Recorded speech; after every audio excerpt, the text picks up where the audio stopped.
दोस्तों नमस्कार। मैं हूं डॉक्टर सूर्यकांत। हम हर 31 मई को मनाते हैं विश्व तंबाकू विरोधी दिवस, वर्ल्ड नो टोबैको डे। क्यों मनाते हैं हम? क्योंकि तंबाकू एक कोई प्रोडक्ट नहीं है दोस्तों, ये एक जहर है। तंबाकू एक ऐसा प्रोडक्ट है दुनिया का कि जिसके कारण 40 तरह के कैंसर और 25 तरह की अन्य बीमारियां, कुल मिलाकर 65 का पैकेज।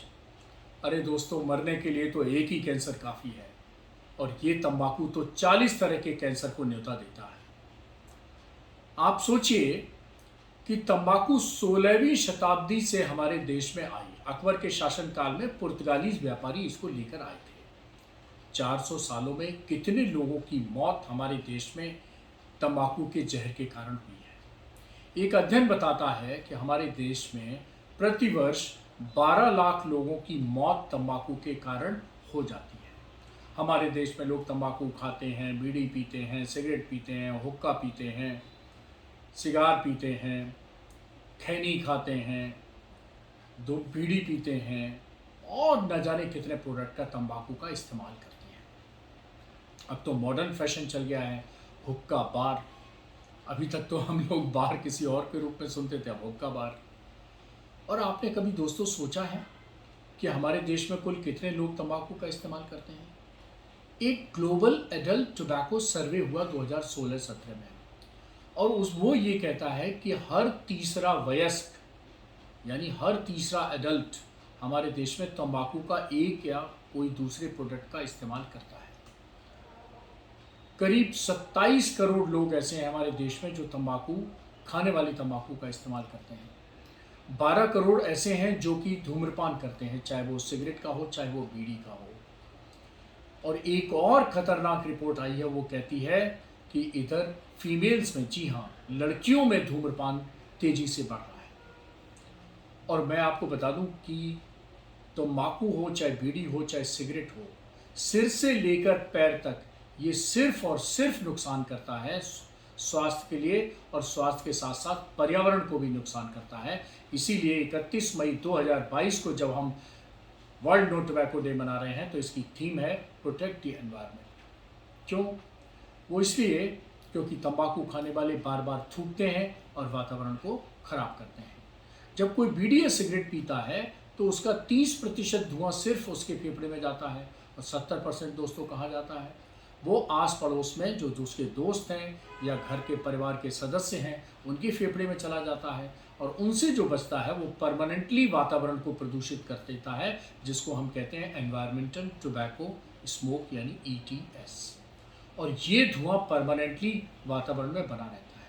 आपको जान के दोस्तों ताज्जुब होगा कि दुनिया भर में जितनी बीड़ी सिगरेट पी जाती हैं उसके कारण जो कार्बन डाइऑक्साइड रिलीज होती है, तो वो करीब 84 करोड़ टन कार्बन डाइऑक्साइड ये हमारे वातावरण में प्रदूषण के रूप में शामिल हो जाती है। इसके अलावा जब हम सिगरेट बीड़ी बनाते हैं तो उसकी जो पैकिंग होती है, उसकी जो स्क्रोल बनता है, इस सब की यानी कि मैन्युफैक्चरिंग में प्रतिवर्ष पूरी दुनिया में 60 करोड़ पेड़ काट दिए जाते हैं। तो पेड़ कटेंगे तो वातावरण प्रभावित होगा, प्रदूषित होगा। क्यों? पेड़ों से हमें मिलती है ऑक्सीजन, और बीड़ी सिगरेट से क्या मिलता है? केवल कार्बन डाइऑक्साइड। तो न सिर्फ स्वास्थ्य को नुकसान है बल्कि वातावरण को भी नुकसान है। अगर हम स्वास्थ्य की बात करें तो जैसा मैंने कि पहले बताया, 40 तरह के कैंसर, 25 तरह की बीमारियां।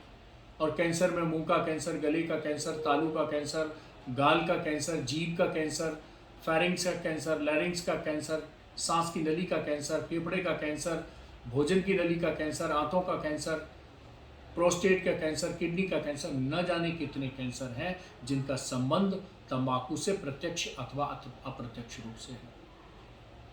बीमारियों की बात करें तो चाहे ब्रेन में स्ट्रोक हो, ब्रेन ट्यूमर हो, हार्ट अटैक हो, बीपी बढ़ना हो, चाहे गैस्ट्राइटिस हो, फेफड़े के अंदर ब्रोंकाइटिस हो, अस्थमा हो, टीबी हो, इन सब का खतरा बीड़ी सिगरेट पीने वालों को बढ़ जाता है।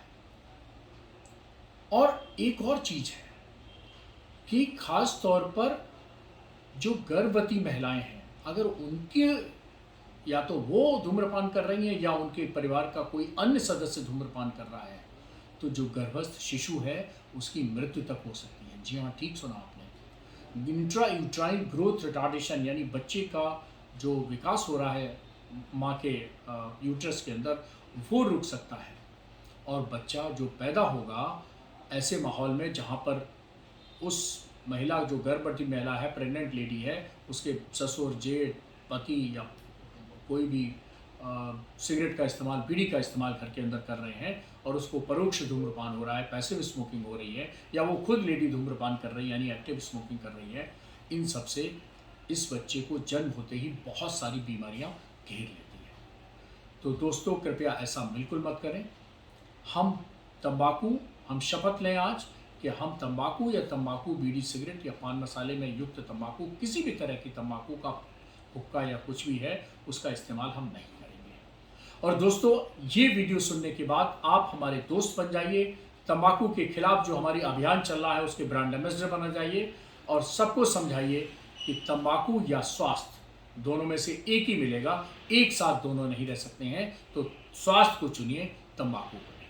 और हाँ दोस्तों, एक अभियान में और शामिल हो जाइए। मैं पिछले 4 वर्षों से प्रधानमंत्री को लगातार पत्र लिख रहा हूँ कि इस तंबाकू को, इस जहर रूपी तंबाकू का इस देश में उत्पादन, प्रोडक्शन, प्रोसेसिंग, सेल सब कुछ बंद हो जानी चाहिए। और जितनी जमीन पर तंबाकू रूपी जहर उगता है, उसकी जगह, जैसा पूर्व प्रधानमंत्री स्वर्गीय अटल बिहारी वाजपेयी जी, भारत रत्न अटल बिहारी वाजपेयी जी ने कहा था कि कृपया तंबाकू बंद करें, इस खेती पर तंबाकू के जहर को हटाकर फूलों का खुशबू फैलाइए, तो तंबाकू की खेती उस जमीन में बंद हो और उसकी जगह फूलों की खुशबू उन खेत की क्यारियों में दिखे। अब एक लोग तर्क देते हैं कि 3 करोड़ लोग जो हैं वो इस रोजगार से जुड़े हुए हैं, तो तंबाकू के रोजगार से हटेंगे और फूलों के, इत्र के, खुशबू के व्यापार से जुड़ेंगे, उनको रोजगार भी मिल जाएगा। एक और तर्क दिया जाता है कि तंबाकू से तो हमें बहुत बड़ा राजस्व मिलता है। ये भी कितना बड़ा भ्रम है। जहांगीर ने सबसे पहले टैक्स लगाया था और आज तक टैक्स खत्म नहीं हुआ।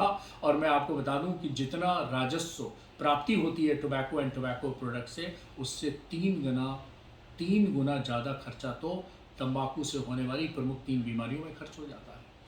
ये कौन सा राजस्व है जो इधर से आता है और उधर बीमारियों के इलाज में खर्च हो जाता है? तो उससे क्या फ़ायदा है? मेरा निवेदन है कि आप सभी लोग भी प्रधानमंत्री जी को, स्वास्थ्य मंत्री जी को, अपने मुख्यमंत्री जी को, सबको पत्र लिखें। आइए हम सब आह्वान करें, सब निवेदन करें कि इस देश से अब तंबाकू का अंत होना चाहिए। 400 साल पहले जो तंबाकू पुर्तगालीज इस देश में लाए थे अकबर के शासनकाल में, अब उसका समूल नाश होना चाहिए, अंत होना चाहिए और देश को, सबको स्वस्थ मिलना चाहिए।